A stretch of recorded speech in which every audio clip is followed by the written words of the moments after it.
सभापति जी, नहीं सुनिए, आज मैं I have given Pramod ji बड़े nothing will सीनियर not और record. सम्मानित Pramod ji, माननीय it will not go on record. सांसदों Yes. के इस सदन की कार्रवाई के दौरान दुर्व्यवहार को लेके बहुत दुखी हूं। आपने मेरी ही नहीं, देश की भावनाओं को व्यक्त किया। सभापति जी, आपने मुझे संरक्षण दिया। बड़ी अचंभा मुझे होती है कि हम चौधरी चरण सिंह जैसी शख्सियत को किसी गठजोड़ के बनने और तोड़ने और चुनाव लड़ने और जीतने तक सीमित रखना चाहते हैं। लेफ्ट, राइट, सेंटर में हम बटे रहेंगे तो ये देश के जो असली धरती पुत्र थे उनका आदर और सम्मान हम कैसे रख पाएंगे।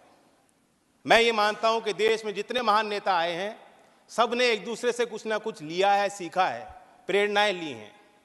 चौधरी चरण सिंह जी गांधीयन सिंप्लिसिटी को अपना असूल बना के उन्होंने जीवन जिया। महात्मा गांधी जी के ग्राम स्वराज को अपना, उनकी मूल फिलॉसफी का वो हिस्सा और चरित्र का हिस्सा रहा। लाल बहादुर शास्त्री की ईमानदारी, नैतिक, उनके चारित्रिक गुणों को उन्होंने अपने अंदर समाया।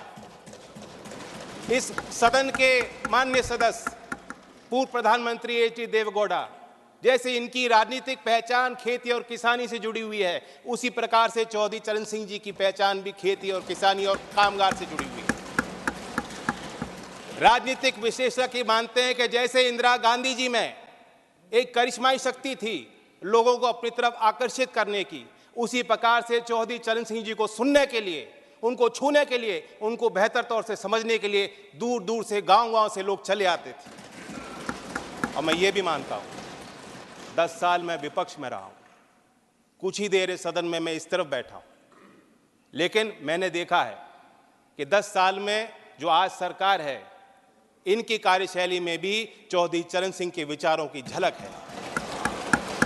जब आदरणीय प्रधानमंत्री जी ग्रामीण क्षेत्र में शौच की दुर्व्यवस्थाओं पर प्रकाश डालते हैं, जब महिला सशक्तिकरण को अपना प्लेटफॉर्म भारत सरकार बनाती है और गांव-गांव में जागृति पैदा करती है, तो मुझे उसमें चौधरी चरण सिंह जी की बोली याद आती है। सभापति जी, हम लोग नेताओं को समझ नहीं पाएंगे अगर हम इसी तरह बटे रहेंगे।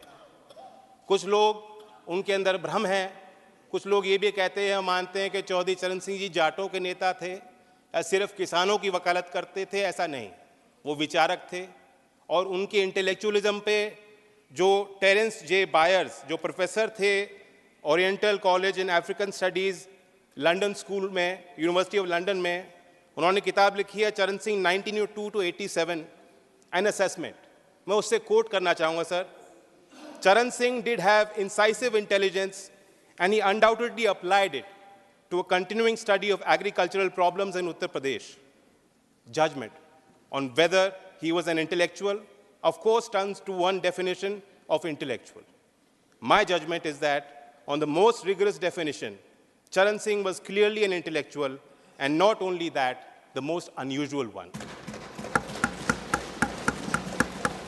Sir, जो प्रधानमंत्री जी ने और भारत सरकार ने चौधरी साहब को भारत रत्न दिया है, मैं मानता हूं उससे 2 बड़े काम हो जाते हैं। एक, कि चौधरी साहब की लेगेसी को हम दोबारा इंस्टीट्यूशनलाइज करते हैं।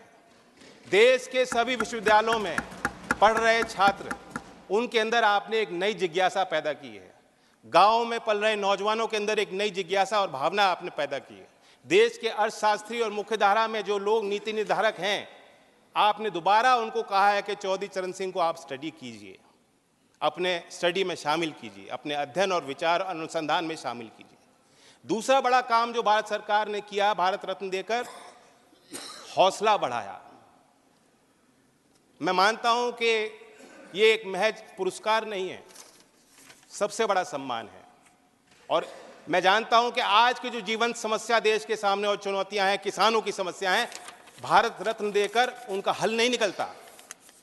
लेकिन आने वाले सालों में झोपड़ में पैदा होने वाला व्यक्ति जब वो कहेगा अगर मुझ जैसा चौधरी चरण सिंह बन सकते हैं, भारत रत्न उनको मिल सकता है, तो मैं भी अपनी समस्याओं का समाधान खुद करने में सक्षम हूं। ये बहुत बड़ी जीत हासिल हुई है। मैं तो चाहता था कि, क्योंकि चौधरी साहब मेरे अकेले नहीं हैं, एक पार्टी की नहीं है, मैं अपील करता हूं कि उनके लंबे राजनीतिक और सामाजिक जीवन में जो भी शक्तियां उनके साथ आईं, जो भी नेता आज इस सदन में मौजूद हैं, उनके इस लेगेसी का हिस्सा वो भी हैं, जिम्मेदारी उनकी भी है। कोई वसीयत में कोई संपत्ति वो छोड़ के नहीं गए थे। आदमी तब तक जिंदा रहता है जब तक उनके विचार लोगों के बीच जिंदा रहते हैं। मैं उम्मीद करता हूं कि सभी दल के सम्मानित सदस्य गांव-गांव तक चौधरी चरण सिंह जी के विचारों को ले जाएंगे।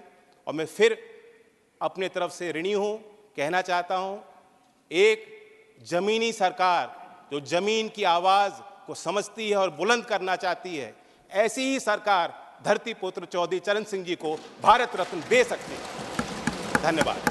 अगर आप ये वीडियो YouTube पर देख रहे हैं तो हमारे चैनल को सब्सक्राइब करें और बेल आइकन को दबाना ना भूलें। अगर आप Facebook पर ये वीडियो देख रहे हैं तो हमारे पेज को लाइक करें।